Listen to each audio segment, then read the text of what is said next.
tayo, malamang pupulutin tayo niyan. Mukhang hindi tayo pagkakatiwalaan itong mga opisyal na mga magagaling sa korupsyon.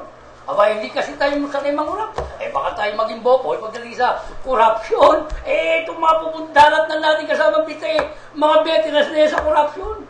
Kaya nga sana, tayo nananawagan sa taong bayan ngayong eleksyon, na sana mag-isip-isip ho kayo ng inyo na muling iboboto. Tama na ho, kasi kawawa na ho tayo. No? Masyado na tayong epektado sa kahirapan. At bukod doon kasama Bistay, sabi nga, di ba, kung natatanda mo, sa banal na kasulatan na ayon dito sa nang magkasala ito si Magdalena, nang babatuin ito ng taong bayan na nakaalam kung siya ay isa sa mga parang nagbebenta ng kanyang pagkapnampuri, ay nang sabihin ng Panginoong Jesucristo na, sino man sa inyo ang may walang kasalanan ay siyang unang bumato dito kay Maria Magdalena. Subalit hindi binato. Bakit ka mo? Ganon din dito kasama Bistay. Sa mga nagsasabing magnanakaw, itong si Vice President Jojo Binay ay mukha yatang mamamali. Mukha yatang iisa lang ang pinagbibita kang magnanakaw. Sino ba pinapatamaan mo dyan? Yung mga nagsasabing ang magnanakaw ay galit sa kapwa magnanakaw. Di ba? Nadali mo na naman.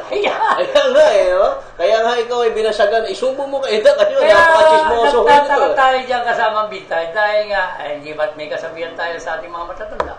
Ang magnanakaw ay galit sa kapwa magnanakaw. Kaya naman siguro ganito na lang ang galit itong mga opisyal na mga tiwaling ito dito kay Vice President Jojo Binay dahil mukhang malaki na ibigay nito na provecho sa kanyang mga kanusod sa Makati. Ay na hindi nila kayang tumbasan. Oo, kasi sila, pati lahat sinikwat. Samantalang si Jojo Binay, maraming pinagtapos, maraming itinayo eskwela. Maraming pinagtapos yan. Mga universidad. Alam mo ba kasama Bistay, dyan ako nag-aral sa Makati High School. Nung araw kung tawagin niyang University of Makati ay barko lamang. Ngayon, sa pamamagitan ng maupo, itong si Jojo Binay ng mayor dyan sa Makati, hanggang ito ay nagtagal at napaganda ang Makati, talagang ako'y humanga sa panunungkulan ito. Subalit, kung iuugnay mo, ihahalin tulad mo ang ibang mga opisyal dito, mukhang malayo sa katotohanan at malayo sa kalintingan ni Mayor Jojo Binay na Vice President ngayon na ginawa sa Makati kung paano ang pagulat. Alam mo, kasama nga Adan, etong mga nagpapanggap na sila daw ay magagaling, namana lang naman ho nila sa kakapanahunan ni Marcos yung mga project na meron tayo ngayon Ngayon pinapakinabangan nila, pinagkakakitaan na nila.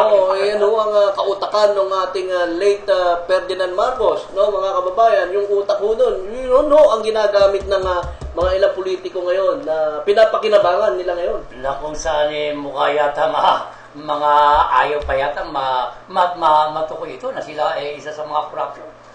Matitindi. Marunong magtago sa kanilang mga kabulukan at saka mga kalokohan, di ba? Pero kasama nga Dan, kung ikaw papipiliin ko ngayon, halimbawa tumakbo ulit itong si Pinoy, sino bubutuhin mo? Si Marcos, si Bongbong Marcos ba o si Pinoy? Kung ako tatanungin mo, mas maganda pa balik na ulit ang dating administrasyong Marcos sa katauhan ni Bongbong Marcos. Kasi alam mo ba kung bakit? Mas maganda pa ng panahon ni Marcos. Dahil si Marcos, disiplinado na ang taong bayan, talagang hindi pa nagutom ang ating mga kapulisan at saka mga military noong time na yun. Nung kapanahonan ni Marcos,